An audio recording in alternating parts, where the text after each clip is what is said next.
Olá, bem-vindos à Igreja no Mundo, o programa da Fundação AIS, a ajuda à Igreja que sofre aqui na sua televisão.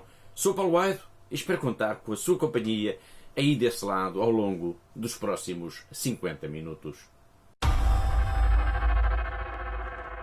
Quand j'ai entendu des bruits dehors la maison, le bureau, j'ai demandé qui est là en langue.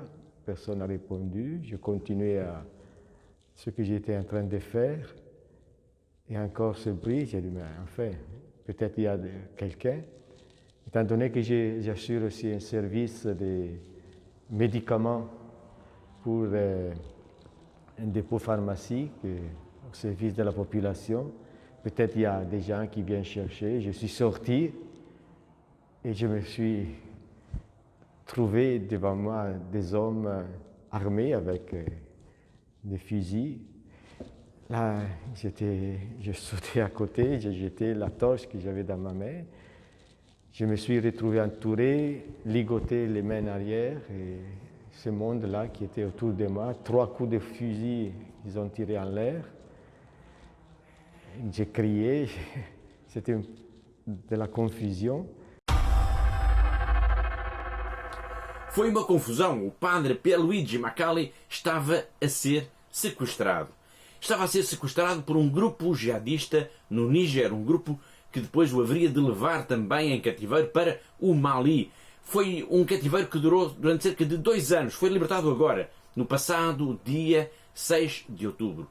No programa de hoje vamos ver o padre Pierluigi a contar como tudo se passou. O rapto, como é que foi a experiência de cativeiro, como é que foi a solidão de ter estado no deserto, as ave-marias que rezou sozinho, as ave-marias que rezou sozinho com um terço que improvisou com uma corda, enfim, como é que foi toda esta experiência de cativeiro às mãos de um grupo jihadista e, claro, também da sua própria libertação.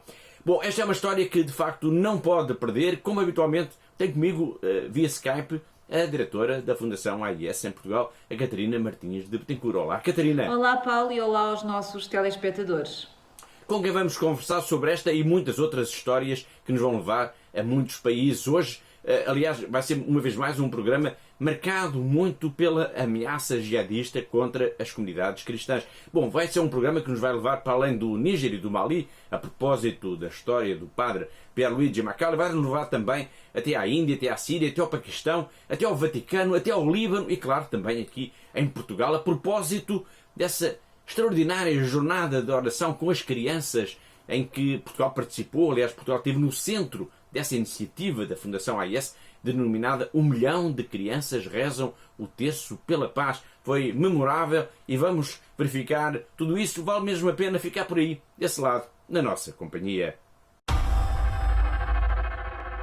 No arranque do programa vamos falar do Chile a propósito dos ataques que ocorreram no domingo, dia 18 de outubro, na capital do Chile, na cidade de Santiago do Chile, em que houve ataques a 2 igrejas, nomeadamente a Igreja da Assunção, que foi incendiada. Catarina, o que é que aconteceu? O que aconteceu, Paulo, foi mais um ataque contra a Igreja neste país da América do Sul. Portanto, um ataque que a Fundação AIS condena e lamenta profundamente. Desta vez, as chamas consumiram a histórica Igreja da Assunção, cujo pároco, por sinal, é o assistente eclesiástico da Fundação AIS neste país, e houve também a vandalização de uma outra igreja, também na capital chilena.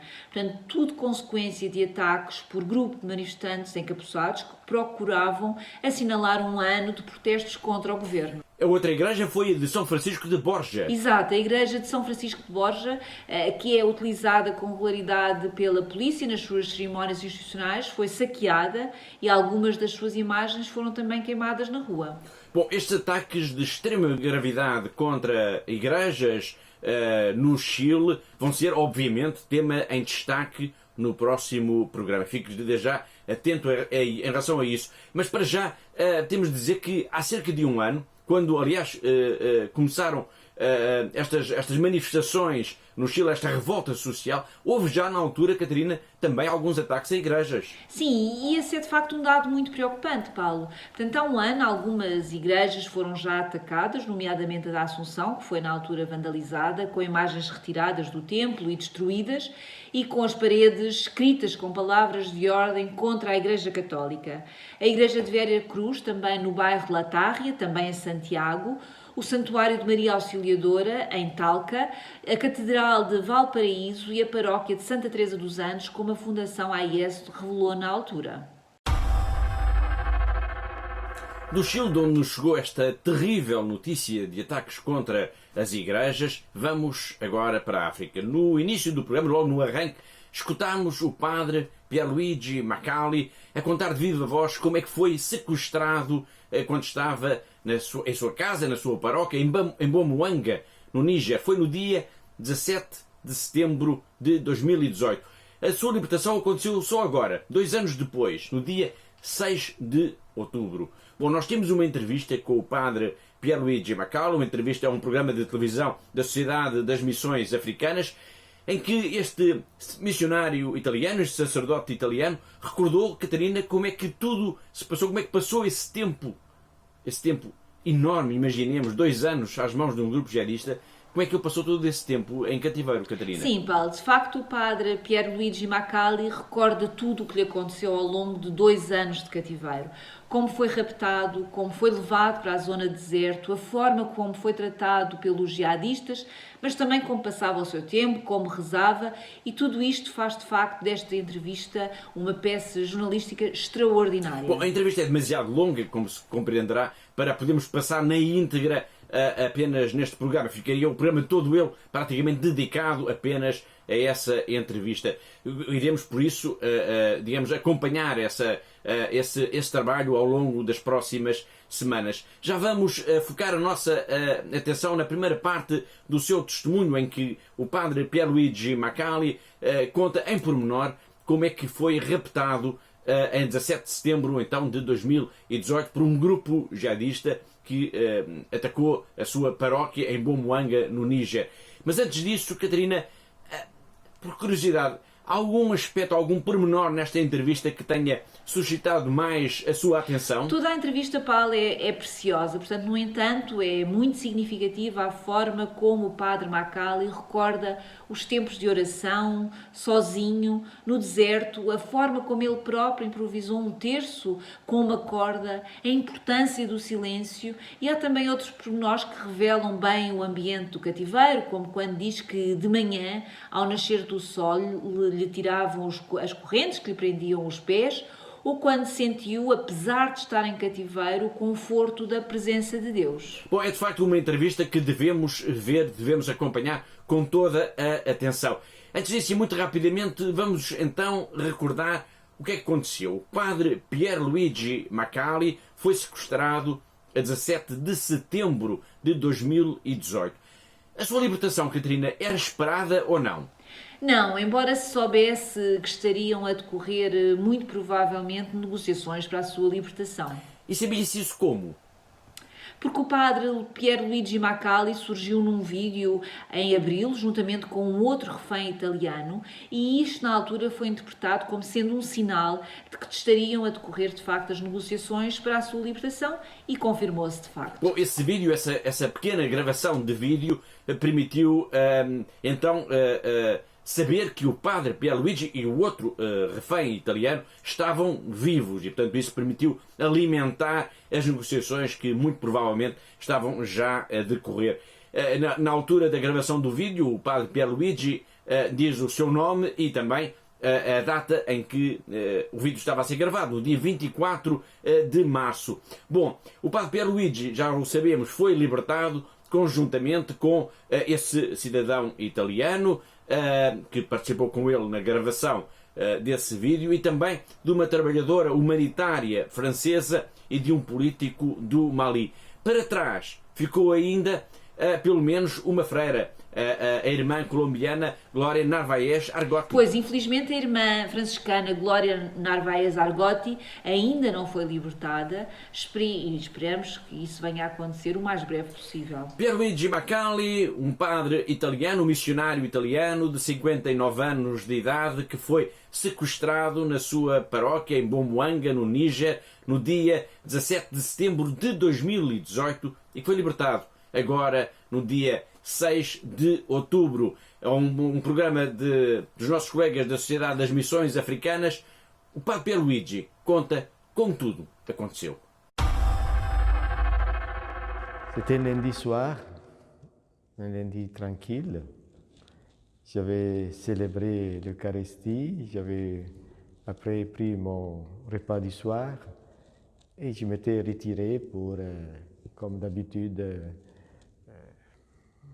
préparer le lendemain, la messe du matin, faire des petites choses. Et j'ai dit, bon, il est tôt, mais je vais me mettre au pyjama et je vais m'apprêter d'aller au lit.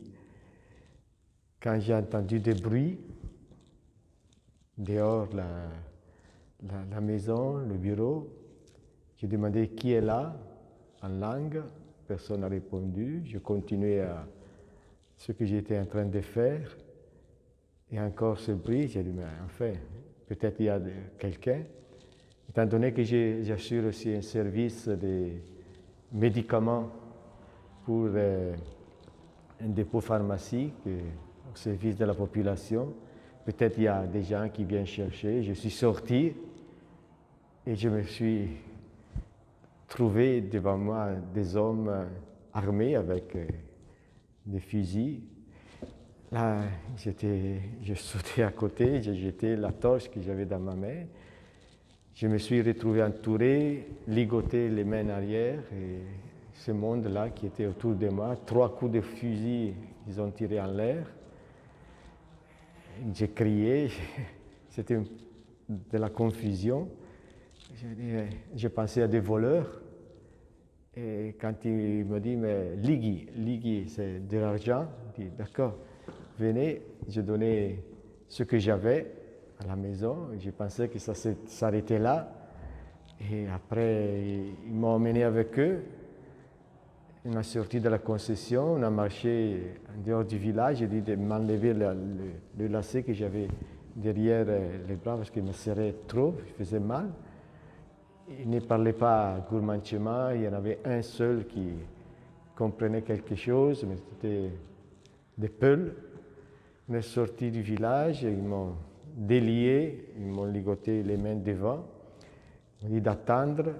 Après, il y a eu d'autres motos qui sont arrivées et on est parti. Et ils m'ont mis dans la moto derrière, ils disent ne bouge pas. Et on est parti dans la nuit comme ça. C'était tout rapide, tout.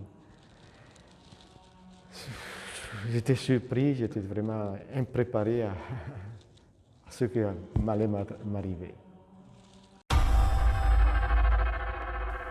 Foi o padre Pierluigi Macali, o missionário italiano que esteve sequestrado durante 2 anos às mãos de um grupo jihadista no Níger e depois no Mali. Esta entrevista vai acompanhar-nos aqui ao longo das próximas semanas. Para já, vamos retomar então o contacto com o padre Firas Lufti, que nos deu um depoimento muito importante sobre a realidade de 2 aldeias cristãs na província de Idlib, no nordeste da Síria, 2 aldeias que continuam debaixo do jugo de grupos jihadistas. Este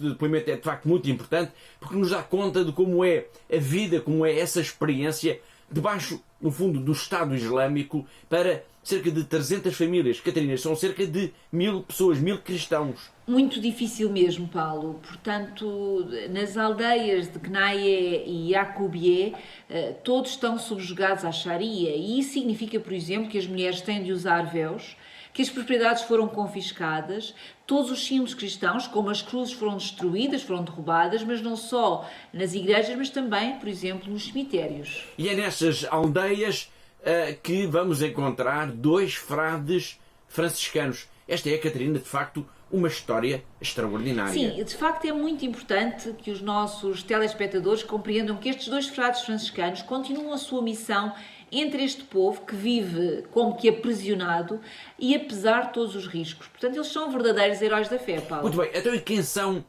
esses 2 frades, esses 2, podemos dizer, 2 heróis da fé? Bom, estes 2 heróis da fé são de facto 2 frades franciscanos, Luai Bashrat, de 40 anos, e Ana Jalouf, de 67. Ambos poderiam já ter abandonado a província de Idlib, mas decidiram ficar. Eu gostaria aqui de dizer, Paulo, que é para eles, que é para estes 2 sacerdotes franciscanos, para estes 2 frades e para estas 300 famílias que nós existimos, nós, Fundação AIS, que nós fazemos o nosso trabalho. É para eles e é para todos os sacerdotes e é para todos os cristãos que são ameaçados, são perseguidos, que passam dificuldades, que a Fundação AIS existe e procura de facto mobilizar a generosidade dos benfeitores, não só aqui em Portugal, mas também no resto do mundo. Todos eles são de facto símbolo desta resistência na fé contra a violência das milícias jihadistas na Síria. Uma violência que nos é testemunhada agora pelo padre Firas Lufti, um testemunho exclusivo aqui para o nosso programa. These extremists, for many times, persecuted, attacked and beat, kidnapped, tortured and even killed some of our brothers and sisters. Most notably Father Francois Mourad, who was beheaded in 2013, and recently a lady teacher was raped and violently killed in Yaqubiyah. The Christians in these regions face absolute persecution, fear, violence, danger, death, terrorism, and hiding their faith and opinion. Despite the daily difficulties and the unbearable miseries, Father Luaib Sharat and Father Hanna Jalouf have stayed there because they believe in serving and trying to protect the remaining Christians. And they believe that this region should not be forsaken. Being close to Antioch, where St. Paul started his travels of spreading the good word of the Bible. Foi o padre Firas Lufti num depoimento que vamos também continuar a acompanhar por aqui nas próximas semanas, dada a sua importância. Ele está a falar-nos sobre a realidade de 2 aldeias cristãs que continuam a viver subjugadas a grupos jihadistas no nordeste da Síria. Para já, vamos até ao Iraque. E vamos até ao Iraque porque, embora nesta região, neste país, as comunidades cristãs já se libertaram da opressão dos grupos jihadistas, praticamente o país já foi todo ele liberto desta ameaça, mas isto não significa que os problemas tenham terminado. E a prova disso é que o roubo de casas e de propriedades pertencentes aos cristãos é ainda uma realidade e deve mesmo ser investigado. E quem o disse foi o presidente do Kurdistão, que é uma região autónoma do Iraque. O que é que se passa nesta região, Catarina? O que se passa, Paulo, é que nesta região, o Kurdistão iraquiano, portanto uma região com um elevado grau de autonomia face ao governo de Bagdade, têm surgido inúmeras queixas de roubos e de ocupações ilegais de casas e propriedades de cristãos, em especial na zona de Douk. Bom, e o presidente então dessa região autónoma do Kurdistão veio levantar essa questão que diz diretamente respeito à comunidade cristã. Precisamente, Paulo. Portanto, o gabinete Neshirvan Barzani, o presidente da região autónoma do Kurdistão iraquiano, deu então instruções ao Executivo Regional para a criação de uma comissão para examinar, documentar e julgar as expropriações ilegais sistemáticas de terras e casas pertencentes à comunidade cristã durante os últimos anos, com particular incidência nesta região que referi. Bom, de facto, esta é uma questão muito importante, porque se não for resolvida, se não for resolvida rapidamente, poderá mesmo vir a comprometer o regresso da esmagadora maioria dos cristãos, da comunidade cristã, às suas terras de origem.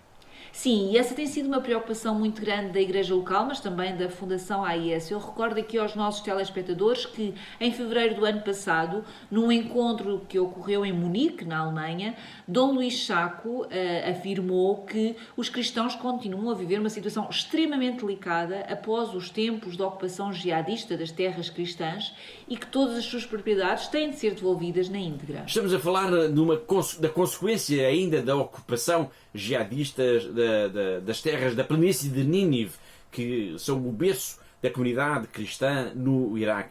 Uma ocupação que teve início em 2014. É sempre penoso, de alguma forma, recordar esses acontecimentos tão dramáticos para a comunidade cristã, porque é uma memória, Catarina, que ainda está muito viva na presença de todos, não é? Sim, não podemos esquecer. Portanto, ao todo, durante estes anos, com o resultado desta violência jihadista, calcula-se que mais de 1.200 fiéis tenham sido assassinados no Iraque e que 120 mil foram obrigados a fugir, abandonando tudo o que tinham, vivendo durante mais de 3 anos em campos de refugiados, em condições extremamente difíceis e sem que o governo central de Bagdade os auxiliasse corretamente. Vamos agora até Batnaia, no Iraque, na planície de Nínive, precisamente nesta região que está em causa agora, por causa ainda da ocupação das terras e das propriedades dos cristãos. Esta é uma das vilas cristãs que esteve ocupada precisamente pelos jihadistas em 2014. As marcas desse tempo de opressão ainda estão muito presentes na memória de todos.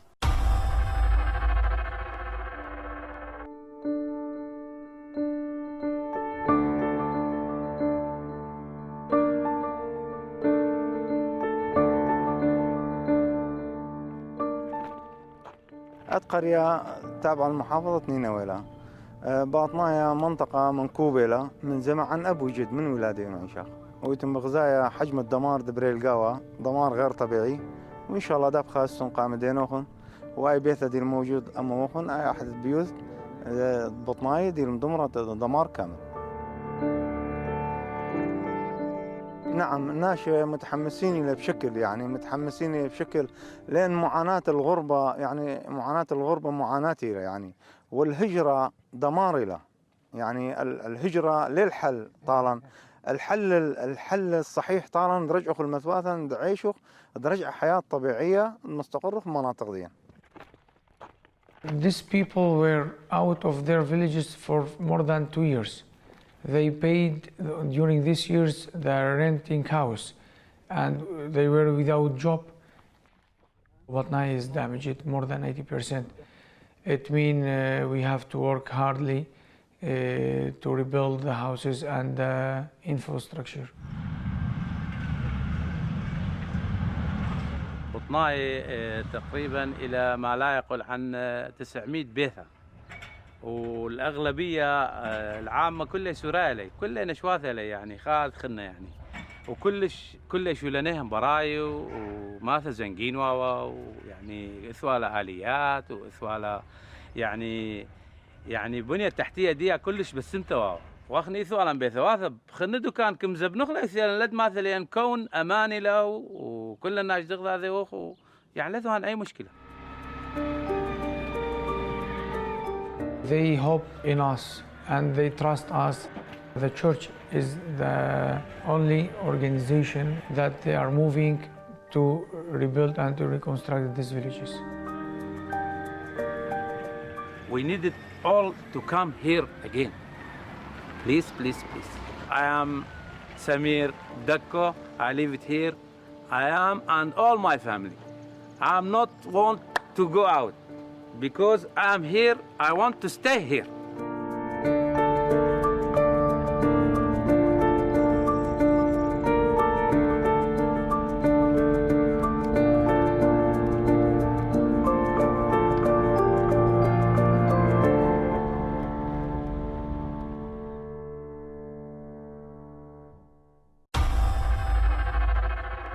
Agora vamos até ao Paquistão, pois temos o testemunho de um dirigente da comunidade cristã local, ainda a propósito do chumbo da discussão por parte do Senado de um projeto de lei que visava a proteção das minorias religiosas neste país. E estamos a falar das duas principais minorias, que são os cristãos e são os hindus. Para já, antes de escutarmos este depoimento, vamos, Catarina, rever o essencial. Que lei é esta? Estamos a falar, Paulo, de um projeto de lei que visava, como referiu, proteger os direitos das minorias religiosas, situação que está a provocar ondas de choque na comunidade cristã paquistanesa. Na prática, o objetivo era dar, de facto, alguma força legal à proteção das minorias que são sistematicamente objeto de ataques, de violência e discriminação, muitas vezes sob a indiferença das próprias autoridades paquistanesas. E há algum elemento a destacar neste projeto de lei que, portanto, morreu, digamos assim, logo à nascença? Sim, um dos elementos-chave desta proposta procurava dar então cobertura legal e a assistência a todas as pessoas que foram vítimas, por exemplo, da conversão forçada, que é um dos principais fatores da perseguição contra os cristãos no Paquistão. E o que é que previa este projeto de lei para esses casos? O projeto de lei estabelecia penas de prisão de até 7 anos para autores de sequestros e de conversões forçadas de raparigas que pertencem às minorias religiosas. Além disso, estava também previsto nesta proposta que o governo ficaria responsável por proteger os bens e as propriedades das minorias, prevendo-se também penas de prisão e de multa para os responsáveis por eventuais ataques ou danos. Bom, este projeto de lei cuja discussão foi chumbada, digamos assim, a discussão no Senado foi chumbada, portanto, foi um tema, digamos assim, que não chegou sequer a ser debatido. Bom, este chumbo veio demonstrar que há ainda um longo caminho a percorrer neste país, o Paquistão, naquilo que diz respeito à defesa das minorias religiosas, na luta pelos direitos humanos. Joel Amir Suatra, que é um destacado dirigente da comunidade cristã, ele é um político, pertenceu ao Parlamento Provincial do Punjab, enviou-nos uma mensagem um depoimento a propósito desta questão. Já não é a primeira vez que Joel Amir Suatra participa no nosso programa, o que aliás agradecemos. Ele pede, neste pequeno depoimento, dada a gravidade desta situação, ele pede mesmo que rezemos pelos cristãos do Paquistão. It is my request to all our friends that please keep prayer for the Pakistani Christian, for the religious minorities, as we are the pioneer of Pakistan. In 1947, it is part of history. It is fact that time of our Christian legislator, they had cast their vote in favor of Pakistan. They cast their vote for the resolution for the Pakistan. It is their decision that Pakistan has been created. It is my request to all our friends from West that please keep us in our prayer. Agora vamos falar na guerra que está a acontecer no enclave do Nagorno-Karabakh, que diz respeito a dois países, são os dois beligerantes, é a Arménia e o Azerbaijão. E vamos falar desta questão, desta guerra, deste conflito armado, porque temos um testemunho por parte da irmã Miri, que vive na Síria, porque está muito preocupada com esta questão, porque neste enclave e na Arménia vivem muitos cristãos, muitos deles oriundos precisamente da Síria. Fugiram da guerra na Síria e agora estão a viver em pleno conflito armado novamente. Bom, já iremos escutar, mas para já, para situar os nossos telespectadores em relação a esta questão, que conflito é este, Catarina, que está a acontecer no enclave de Nagorno-Karabakh? É um território do Cáucaso povoado historicamente pelos cristãos arménios. Portanto, nos anos 20 do século passado, Stalin, o então todo-poderoso líder russo, decidiu anexar este território ao Azerbaijão, que é um país muçulmano. Esta situação provocou depois, na década de 90, após a implosão da União Soviética, um conflito armado que se saldou por mais de 30 mil mortos, quando o enclave declarou a sua independência. Bom, mas o conflito não terminou aí. Não, desde então o Azerbaijão reclama a posse deste território e em julho deste ano Já se registaram alguns incidentes que agora ganharam de facto uma grande intensidade desde o passado dia 27 de setembro, com dezenas de mortos e até confrontos fora do próprio enclave, em território da Arménia, portanto um país cristão, e do Azerbaijão, que é constituído principalmente por muçulmanos, o que faz temer uma guerra regional. Bom, e num desses incidentes, Catarina, foi mesmo atingida a Catedral de Nagorno-Karabakh. Sim, essa foi até ao momento uma das situações mais graves. A Catedral, que é o principal símbolo da cidade de Susha, foi alvo de ataque por forças do Azerbaijão. Bom, perante este cenário, perante esta ameaça até, digamos, de eclosão de um conflito regional, ou seja, não ser apenas centrado na questão do próprio enclave, mas atingir os dois países, a Arménia e o Azerbaijão, e eventualmente até outros países, e tornar-se, portanto, num conflito perigoso à escala regional, perante toda esta ameaça e perante, digamos, a situação delicada em que se encontram os cristãos que vivem nesse país, muitos deles oriundos, repito, da Síria, a irmã Miri, a religiosa portuguesa que vive no mosteiro de Cara, no mosteiro de São Tiago Mutilado, esta irmã enviou-nos uma mensagem em que nos pede, a nossa atenção, pede o apoio da comunidade internacional para este conflito, digamos assim, para a comunidade cristã, e pede claramente as nossas orações. Por isso que eu gostava de pedir a todos os ouvintes, à Fundação IS, que façam um apelo de oração muito urgente pela Arménia. Com o Líbano, era talvez o último enclave onde havia cristãos assim ferventes, e agora também esse enclave, que já foi tão atacado de novo, está a ser atacado de uma maneira muito forte, de maneira que eles pensam, desta vez querem realmente acabar connosco. Agora vamos até à Índia. No estado de Tamil Nadu, situado a sul da Índia, os responsáveis da comunidade Dalit sugeriram que alguns bispos, melhor dizendo, que alguns sacerdotes provenientes desta estratificação social, já iremos falar dos Dalits, que é uma estratificação social mais desfavorecida na Índia, sejam considerados, digamos assim, numa eventual proposta ao episcopado. Ou seja, Catarina, eles querem, na medida do possível, que haja mais bispos Dalits. Exatamente, Paulo. Segundo o Vatican News, esta proposta decorre da constatação de que no conjunto das 170 dioceses e arquidioceses da Índia existem apenas 11 bispos Dalit e apenas um no estado de Tamil Nadu. Ou seja, estamos a falar na aspiração dos cristãos Dalits, ou intocáveis, como também são conhecidos na Índia, para terem mais representantes no episcopado. Esta posição tem impacto, portanto, na Igreja Católica da Índia. Claro, basta dizer, Paulo, que cerca de 60% dos 25 milhões de cristãos indianos são de origem Dalit ou tribal.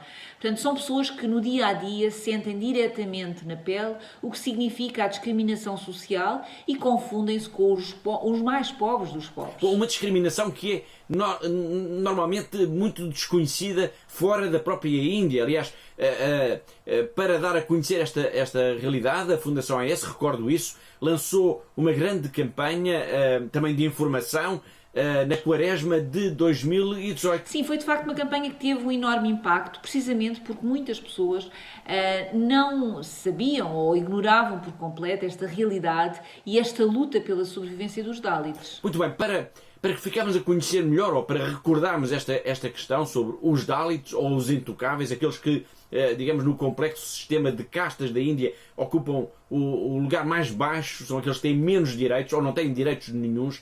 Bom, para ficarmos a conhecer um pouco melhor sobre esta questão, chamo a sua atenção agora para um pequeno documentário produzido pela Fundação AIS. Chama-se A Fé Liberta. É sobre os Dalits, os intocáveis.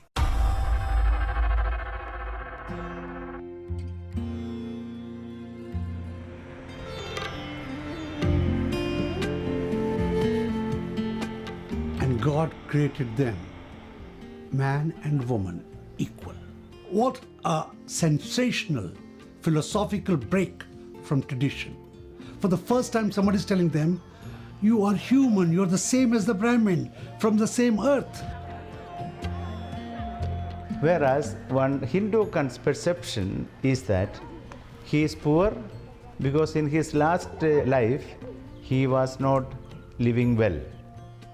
So God has punished him. We should not help.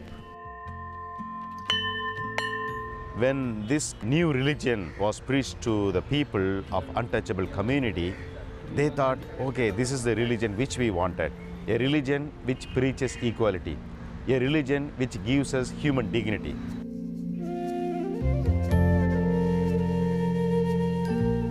When they see somebody expressing love, somebody promising that you'll be free, that you are a human being, you're a child of God, you are not born from beyond God's body, you're part of God's body. When they see this, I suppose there's an urge.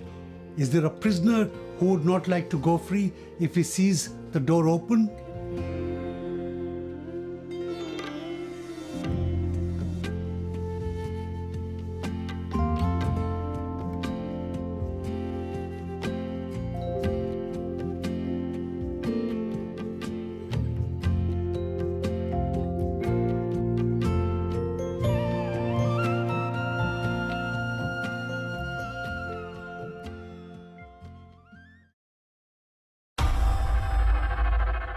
Agora vamos ao encontro do nosso correspondente em Macau, o jornalista José Miguel Encarnação, que, como todas as semanas, nos vai pôr a par daquilo que de mais relevante se passa nesta diocese tão especial na China, porque é a única diocese onde ainda se reza oficialmente em português. Nos dias 15 e 16 de outubro, o Instituto Ricci de Macau levou a cabo o seu simpósio anual pela primeira vez com recurso à plataforma digital Zoom. Hoje, um dos eventos académicos que integram o calendário de Macau, o simpósio anual do Instituto Ricci centrou-se na procura do novo paradigma económico, tendo em conta as sucessivas crises económicas e financeiras que vêm afetando o mundo há várias décadas, o atual momento de crise sanitária que se vem enfrentando e, por último, o facto deste ano se assinalar o 5º aniversário da encíclica do Papa Francisco Laudato Si. O principal objetivo dos organizadores do simpósio foi reunir o máximo de contribuições com vista à elaboração de um documento a ser apresentado na iniciativa A Economia de Francisco, que se irá realizar entre os dias 19 e 21 de novembro em Assis, na Itália. Os interessados podem também participar via online. No altura em que a perseguição aos cristãos aumenta, a iniciativa de Assis pretende encontrar novos modelos económicos que promovam a paz, a espiritualidade, a fraternidade e combatam a pobreza.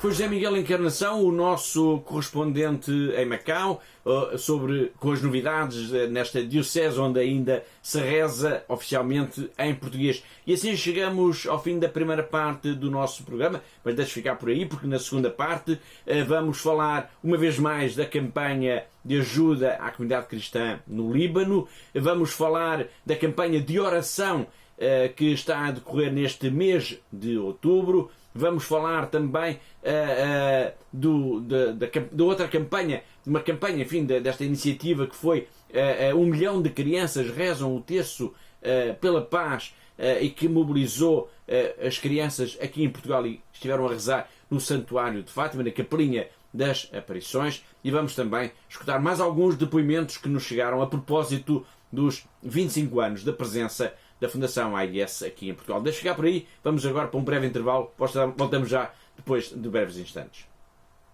Olá de novo, está a ver Igreja no Mundo, o programa da Fundação AIS, ajuda à Igreja que sofre aqui na sua televisão. Via Skype está a Catarina Martins de Betancourt, a diretora da Fundação AIS em Portugal. Bom, as crianças portuguesas foram convocadas para uma jornada de oração muito especial no dia 18 de outubro, no domingo, dia 18 de outubro. As crianças portuguesas juntaram-se a uma iniciativa global da Fundação AIS, denominada 1 milhão de crianças rezam o terço pela paz. Podemos dizer, Catarina, que esta iniciativa foi um sucesso. É verdade, Paulo, foi mais uma vez um grande sucesso. Ainda agora estamos a receber mensagens e fotografias de grupos de crianças que se juntaram em oração pela paz e pelos cristãos perseguidos. De ano para ano sentimos que esta iniciativa está a crescer na mobilização das comunidades cristãs e também no impacto ao nível da própria Igreja. Nós podemos dizer que esta é uma iniciativa que vem mesmo para ficar. Joaquim Dias, do Santuário de Fátima, foi um dos mais ativos elementos na preparação e depois na concretização também desta jornada de oração na Capelinha das Aparições. 1 milhão de crianças rezam o terço pela paz. Minutos depois de ter terminado o terço, ele próprio gravou um pequeno depoimento em que é uma mensagem, no fundo, em que demonstra como tudo correu tão bem e como vale a pena, aliás, continuar a insistir em convocar as crianças para rezar pela paz. Paulo, acabamos de celebrar o Santo Rosário aqui na Capelinha das Aparições, o altar do mundo. Estas crianças rezaram pela paz do mundo e pelo fim da pandemia, unidas a mais de 80 países, todos em oração, para que, de facto, possamos ter paz e o fim desta pandemia. Como diz o Papa Francisco, a oração é o pilar da família, o pilar da Igreja, o pilar do mundo. E assim, nesta unidade, rezamos e continuamos a rezar para que a paz e o fim da pandemia aconteça. No final do terço, tivemos a oferta de 5 rosas, onde simboliza os continentes do mundo inteiro. Foram entregues ao Imaculado Coração de Maria, atrás da capelinha, para que, nesta oferta, possamos pedir a intercessão e o auxílio de Nossa Senhora para todos nós. Um grande abraço a todos vós e bem-haja a ajuda à Igreja que sofre, que continue nesta linda missão.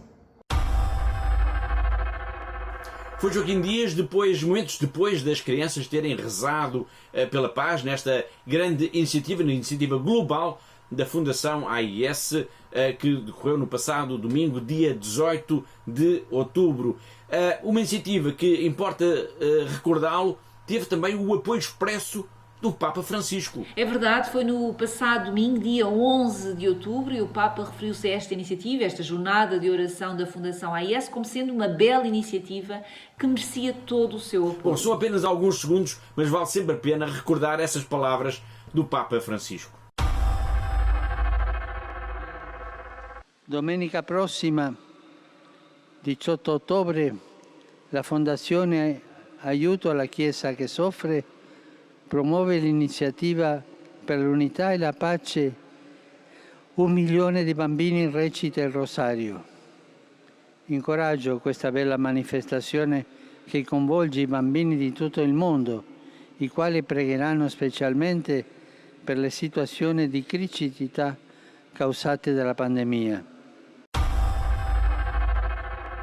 Estamos a falar de oração, estamos a falar da oração do terço com as crianças pela paz no mundo, que aconteceu um pouco por todo o globo no passado domingo, 18 de outubro. Mas, precisamente neste mês de outubro, está a decorrer, digamos, uma outra iniciativa lançada aqui em Portugal pela Fundação AIS, em que se convocou todos os portugueses que queiram aderir, obviamente, para rezarem também durante este mês, de uma forma ininterrupta, Catarina, pelos cristãos perseguidos. Sim, esta é uma iniciativa que a Fundação AIS está a promover aqui em Portugal. Portanto, é uma corrente de oração que começou às 0 horas do passado dia 1 de outubro e que irá terminar às 24 horas do dia 31 de outubro, no sábado, dia 31. A ideia, e recordo aqui uma vez mais aos nossos telespectadores, é de facto rezar o terço sem interrupções durante todo o mês de outubro. Bom, nós já estamos a caminhar para o fim do mês, de alguma maneira, e importa ir fazendo o balanço desta iniciativa. Como é que vão as coisas, Catarina? Continua a ser extraordinário, Paulo. Tal como referi aqui na semana passada, é raro o dia em que não temos telefonemas ou não recebemos cartas de mais pessoas que se querem juntar a esta nossa corrente de oração. Portanto, esta iniciativa está a ser um grande sucesso e prova uma vez mais que os portugueses são extremamente generosos, também sempre que lhes pedimos estas orações, sempre que pedimos que rezem em defesa da liberdade religiosa e que rezem em defesa dos cristãos perseguidos. Já estamos na reta final do nosso programa, mas uma vez mais, aliás, à semelhança do que já fizemos aqui em semanas anteriores, vamos recordar essa campanha de ajuda de emergência que está a ser promovida pela Fundação AIS em Portugal, mas também a nível internacional, de apoio à Igreja no Líbano. É preciso recordar uma vez mais, Catarina, que o Líbano está a viver provavelmente a crise mais séria dos seus tempos recentes. Sem dúvida, Paulo. Portanto, ainda recentemente uma equipa da Fundação AIS esteve neste país e no relatório que apresentou não há margem para dúvidas. Portanto, a crise económica no Líbano é brutal e as pessoas hoje em dia tentam apenas sobreviver. É uma situação que importa também referir que se agravou e muito com a explosão do passado dia 4 de agosto, no porto de Beirute, e que deixou um rastro de destruição enorme na capital libanesa e que provocou a morte a mais de 180 pessoas e deixou ainda mais de 6.500 feridos. Exatamente o que é que se pretende, Catarina, com esta campanha? Bom, Paulo, o que nós queremos com esta campanha é, de facto, auxiliar estas pessoas que estão numa situação trágica. Portanto, aliás, e recordo aqui uma vez mais aos nossos telespectadores que a Fundação AIS, assim que soube da explosão, enviou logo uma primeira ajuda no valor de 250.000 euros e esta ajuda destinou-se, na altura, para a aquisição de cabazes alimentares para mais de 5.000 famílias libanesas, dando os produtos essenciais para as primeiras refeições. Muito bem. Para quem nos está a ver neste momento lá em casa, o que é que precisa para poder também participar, para poder também apoiar a Igreja que tanto sofre no Líbano? Como eu digo sempre aqui, Paulo, basta boa vontade, basta cada um de nós querer ajudar e é muito fácil. Basta então entrar em contacto connosco e estou neste momento a dirigir-me a si que está aí desse lado na televisão.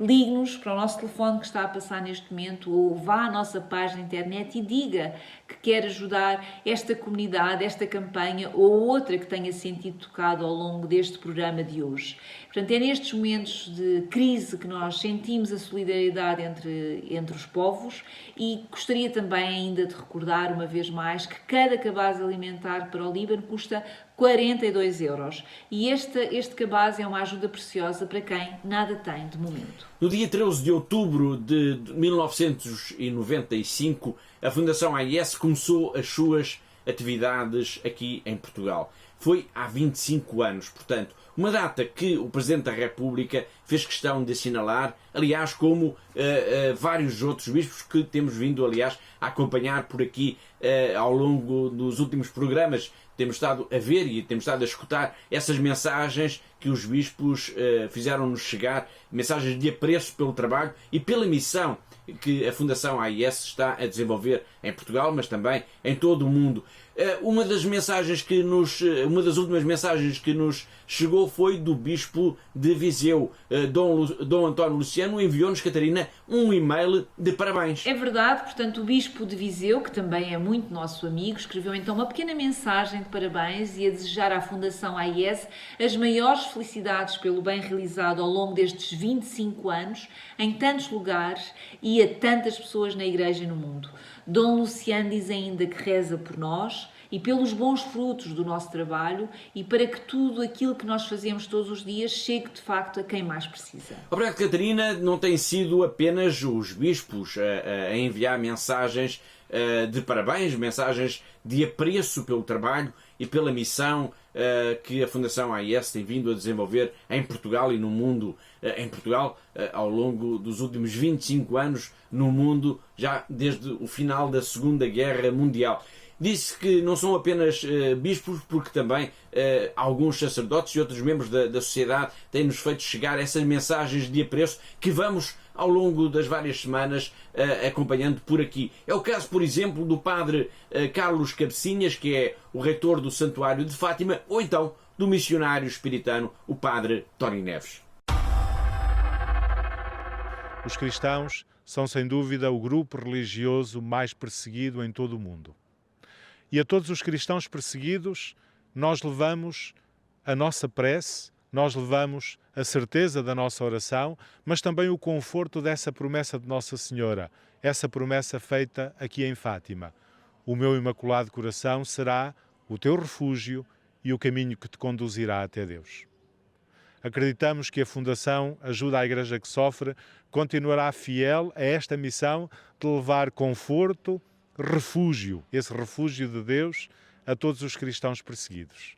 E prometemos manter-nos fiéis à nossa oração, ajudando com aquela que é a ajuda possível, não apenas na oração, mas também em todos os outros aspectos e campanhas em que o nosso esforço e a nossa colaboração é pedida.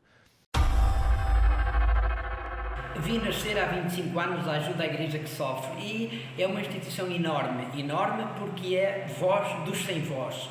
E todos sabemos que nasceu sobretudo para apoiar aquelas igrejas e comunidades perseguidas, mas também, para além de ser voz, é mão, uma mão que é estendida e que ajuda, porque ao longo destes 25 anos a Ajuda à Igreja que Sofre, a partir de Portugal, tem colaborado financeiramente com muitas comunidades religiosas e humanas pobres, ou em contexto de violência, ou em contexto de guerra, ou em contexto de calamidade, ou em contexto de pobreza. Por isso eu só posso dar os parabéns à Ajuda à Igreja que Sofre e a tanta gente que através dela tem ajudado o mundo a ser melhor e deixar um desejo de futuro.